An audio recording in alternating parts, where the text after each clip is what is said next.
চট্টগ্রাম বিশ্ববিদ্যালয়ের এই ইউনিটের জন্য কন্ডিশনাল সেন্টেন্স টপিকটা অনেক গুরুত্বপূর্ণ। সো এখানে আমি চবিতে আসা 15, 16 এবং 17 সেশনে 4টা প্রশ্নের মাধ্যমে আমি তোমাদের কন্ডিশনাল সেন্টেন্স টপিকটা জাস্ট 3-4 মিনিটের মধ্যে ক্লিয়ার করে দিব।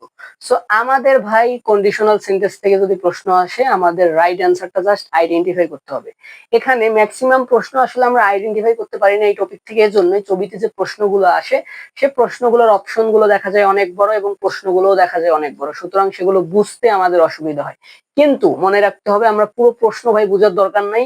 প্রশ্নের মধ্যে যে কিওয়ার্ড গুলো আছে, যে চিহ্নগুলো আছে বা যে সিম্পল ওয়ার্ডটা আছে যেটার মাধ্যমে আমরা কন্ডিশনাল সেন্টেন্স টপিকটা আইডেন্টিফাই করতে পারবো, আমরা এভাবেই শর্ট ভাবে আসলে আমরা বোঝার চেষ্টা করবো এবং আইডেন্টিফাই করব।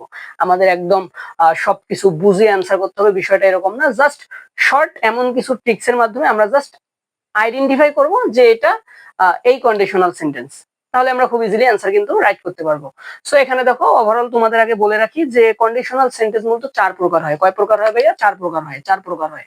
তো প্রথমটা হচ্ছে জিরো কন্ডিশনাল, তারপর হচ্ছে কি ফার্স্ট কন্ডিশনাল, সেকেন্ড কন্ডিশনাল, আর একটা হচ্ছে আমাদের থার্ড কন্ডিশনাল সেন্টেন্স। তো এই 4টা কন্ডিশনাল সেন্টেন্সের আগে আমাদের কি আমাদের স্ট্রাকচার গুলো জানতে হবে। ঠিক আছে, তো স্ট্রাকচার গুলো কি ভাইয়া? জিরো কন্ডিশনালের স্ট্রাকচার হচ্ছে কি, জিরো কন্ডিশনালের স্ট্রাকচারটা সবসময় মাথায় রাখবা যে চিরন্তন সত্যমূলক যে বাক্যগুলো বা ইউনিভার্সাল ট্রুথ অর্থাৎ অথবা অভ্যাসগত কর্ম, এই সেন্টেন্স গুলো মূলত জিরো কন্ডিশনাল হয়। এবং এর আমাদের স্ট্রাকচারটা এরকম হয় যে ইফ প্লাস সিম্পল প্রেজেন্ট এবং পরের যে আমাদের পার্টটা হয় সেটা হচ্ছে আমাদের সিম্পল প্রেজেন্ট, অর্থাৎ এখানে দুটাই আমাদের সিম্পল প্রেজেন্ট অবস্থায় থাকবে। ফার্স্ট কন্ডিশনাল সেন্টেন্সের আমাদের স্ট্রাকচারটা কি ভাইয়া? ফার্স্ট কন্ডিশনালের স্ট্রাকচারটা হচ্ছে ইফ এর পরে যদি সিম্পল প্রেজেন্ট সেন্টেন্স থাকে, সিম্পল প্রেজেন্ট যদি কোনো সেন্টেন্স থাকে, তাহলে আমাদের পরের পার্টটার ক্ষেত্রে কি আসবে ভাইয়া? পরের পার্টটার ক্ষেত্রে সাবজেক্টের পরে উইল আসবে। জাস্ট এই কথাটা এতটুকুই মাথায় রাখবে, কি আসবে? সাবজেক্টের পরে উইল আসবে। এবার আসো সেকেন্ড কন্ডিশনাল সেন্টেন্সের স্ট্রাকচারটা কি ভাইয়া? সেকেন্ড কন্ডিশনালের স্ট্রাকচারটা হচ্ছে ইফ এর পর যদি সিম্পল পাস্ট থাকে, সিম্পল পাস্ট সেন্টেন্স যদি থাকে, তাহলে পরের পার্টটা কি হবে ভাইয়া? সাবজেক্টের পর পরের পার্টটা আসবে আমাদের উড আসবে। জাস্ট কি আসবে? উড আসবে, উড অথবা কুড আসবে। ফার্স্ট কন্ডিশনালের ক্ষেত্রে কি আসতেছে? উইল আসতেছে। সেকেন্ড কন্ডিশনালের ক্ষেত্রে উড আসতেছে। আর একটা কি থার্ড কন্ডিশনাল সেন্টেন্সের স্ট্রাকচারটা কি ভাইয়া? ইফ এর পরে যদি কি হয়? ইফ এর পরে যদি পাস্ট পারফেক্ট টেন্স থাকে, পাস্ট পারফেক্ট টেন্সের স্ট্রাকচারটা কি ভাইয়া? হ্যাড এর পর কি থাকবে? মূল ভার্বের পাস্ট পার্টিসিপল ফর্ম থাকবে।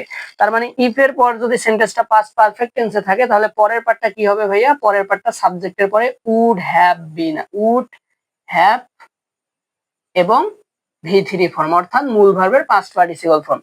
তার মানে যেখানেই উড হ্যাভ থাকবে এবং মূল ভার্বের পাস্ট পার্টিসিপল ফর্ম থাকবে, সেটা হচ্ছে চোখ বন্ধ করে আমরা কি দেখাবো? সেটা হচ্ছে থার্ড কন্ডিশনাল সেন্টেন্স। ঠিক আছে, সো আমাদের কোনটা কোন কন্ডিশনাল সেন্টেন্স এভাবে তো প্রশ্ন আসে না, আমাদের মূলত একটা সেন্টেন্সের মধ্যে ভুল ভ্রান্তি ভাবে সাজানো থাকে এবং সেগুলোকে আমাদের আইডেন্টিফাই করতে হয় এবং ধরতে হয় আসলে কোনটা রাইট সেন্টেন্স কোনটা রং সেন্টেন্স। সো এখন আমরা জাস্ট এই যে 4টা উদাহরণের মাধ্যমে বিষয়গুলো আমরা ক্লিয়ার হব। সো এখানে দেখো, if you heat water then অপশনে কি আছে? It boiling, it's boiling, it boils, it boiled. দেখো, যদি আমরা কি বলছি, যদি আমরা পানিকে হিট দেই তাহলে পানি কি হবে? পানি বাষ্পে পরিণত হবে। এটা অবশ্যই একটা সত্য বাক্য। তার মানে এটা কোন কন্ডিশনাল সেন্টেন্স? এটা হচ্ছে আমাদের zero conditional sentence. Zero conditional সেন্টেন্সের স্ট্রাকচারটা কি ভাইয়া? প্রথমটা যদি সিম্পল প্রেজেন্ট হয় তাহলে পরেরটাও সিম্পল প্রেজেন্ট। তাহলে সিম্পল প্রেজেন্ট কোথায় আছে ভাইয়া? সিম্পল প্রেজেন্ট হচ্ছে এই যে ইট বয়েলস। ইটস বয়েলিং হবে না, ইটস বয়েলস। তার মানে এটা সিম্পল প্রেজেন্ট অবস্থায় আছে, এটা কিন্তু কন্টিনিউয়াস অবস্থায় আছে। তার মানে আমাদের এই যে সিম্পল প্রেজেন্ট ইনডিফিনিট, এটা আমাদের অ্যাপ্লাই করতে হবে। তারপরের অপশনটা দেখো, কোশ্চেন হচ্ছে I will stay at home dash if it's raining, if it rains. So এখানে দেখো, আমাদের ফার্স্ট কন্ডিশনাল সেন্টেন্সের স্ট্রাকচারটা কি ছিল ভাইয়া? যদি ইফ এর পর সিম্পল প্রেজেন্ট হয়, তাহলে পরের পার্টে কি আসবে? উইল আসবে। সাবজেক্টের পর কি আসবে? উইল আসবে। ঠিক আছে, তো সাবজেক্টের পর দেখো উইল কোথায় আছে? অলরেডি এখানে উইল দেওয়া আছে। তার মানে আমাদের লাস্ট পার্টটা দেওয়া আছে, সেন্টেন্সটা এভাবে সাজানো হয়েছে, আসলে এভাবেই ছবিতে এরকম ঘুরে পেঁচায় প্রশ্ন দেয় যে ইফ এর পার্টটা কিন্তু এখানে অপশন হিসেবে দেওয়া হয়েছে এবং পরের পার্টটা আমাদের কোশ্চেনেই দেওয়া আছে। তার মানে আমাদের আই উইল দেওয়া আছে, তার মানে ইফ এর পর কি হবে, সিম্পল প্রেজেন্ট সেন্টেন্স যেটা সেটা আমাদের বসাইতে হবে। তাহলে ইফ এর পর সিম্পল প্রেজেন্ট কোনটা ভাইয়া? ইফ ইটস রেইনিং, এটা continuous. If it's rain, it's হবে না, কারণ এখানে ইটের পর সাহায্যকারী ভাব থাকলে পরেরটা আইএনজি হয়ে যায়, এটা wrong. So if it rains, subject third person singular form, এর জন্য আমাদের রেইন এর সাথে এস বাই এস যুক্ত হয়েছে, রেইনস। তার মানে রাইট অ্যান্সার হচ্ছে সি। আশা করি বুঝতে পারছো। এবং দেখো 3 নম্বর প্রশ্নটায় if I were reach dash travel the world, same ভাবে এখানে ইফ এর পার্টটা এবার দেওয়া হয়েছে, পরের পার্টটা আসলে কি। তো আমরা কি জানি যে সেকেন্ড কন্ডিশনালের ক্ষেত্রে যদি ইফ এর পরের পার্টটা যদি সিম্পল পাস্টে থাকে তাহলে আমরা পরের পার্টে উড খুঁজবো, সাবজেক্টের পরে কি খুঁজবো, উড খুঁজবো। তাহলে উড কোথায় আছে ভাইয়া? এই যে বি নম্বরে, তার মানে রাইট অ্যান্সার বি।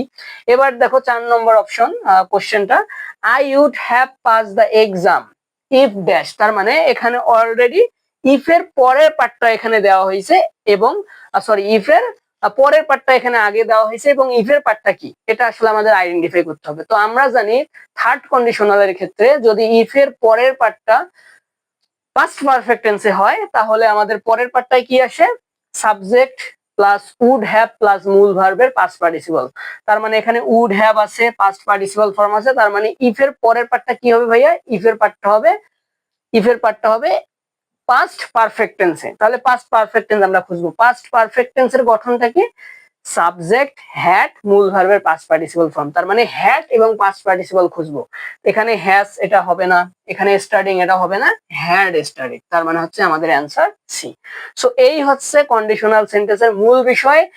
এখন আমরা ভাইয়া আমার যে তোমরা এক্সাম বেসে যারা আছো তোমরা নিয়মিত এক্সাম দিবা এবং এই টপিকের ওপর হিউজ পরিমাণ আমি তোমাদের প্র্যাকটিস শিট দেবো, সেগুলো তোমরা প্র্যাকটিস করবা এবং এইভাবে আইডেন্টিফাই করার চেষ্টা করবা, বুঝে আইডেন্টিফাই করার চেষ্টা করবা।